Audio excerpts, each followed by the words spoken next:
Sometimes I wake up, look in the mirror, and think, Lord, this cannot be the final version.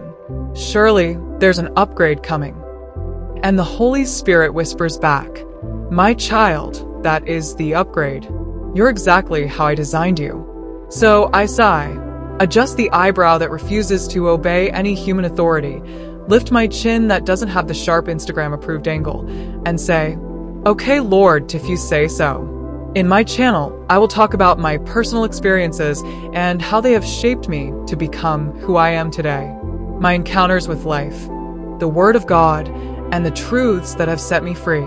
In summary, the deepest freedom I experienced came from embracing my unique identity and doing it from a Christ-centered perspective. Because I'll be honest with you, I didn't always like myself. There were seasons when I treated myself like the free samples at the grocery store. Useful, but not exactly something anyone would pay full price for. I felt average appearance, average academic performance, average finances, average opportunities. And when life added heartbreak, sickness, family drama, disappointments, delayed dreams, and failed expectations, I would ask God, why me? But God kept answering, because I can show my glory through what the world calls ordinary. So, I invite you on a journey, a funny, honest, messy, but God-filled journey, where I learned that every single part of me was intentionally crafted, even the parts one once wished I could trade in for something better. In this heartfelt and honest first-person journey, I share in both a male and female voice how God taught me to embrace my identity beyond.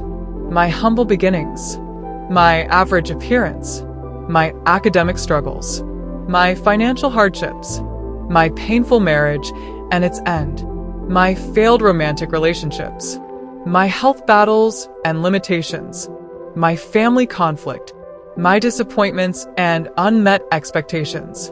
Through scripture, personal stories, and honest humor, this channel will reveal a truth we often forget. Your identity is not in your past, your failures, or your shortcomings. It's in Christ alone. If you've ever felt invisible, insecure, or unworthy, this channel will remind you of this unshakable truth. God doesn't create mistakes. God doesn't write useless stories. God doesn't invest in what He won't use. You are chosen. You are loved. You are intentionally designed. And your unique identity is your God-given superpower. I welcome you to my channel. Grab your coffee, your tea, or your emergency snack and enjoy.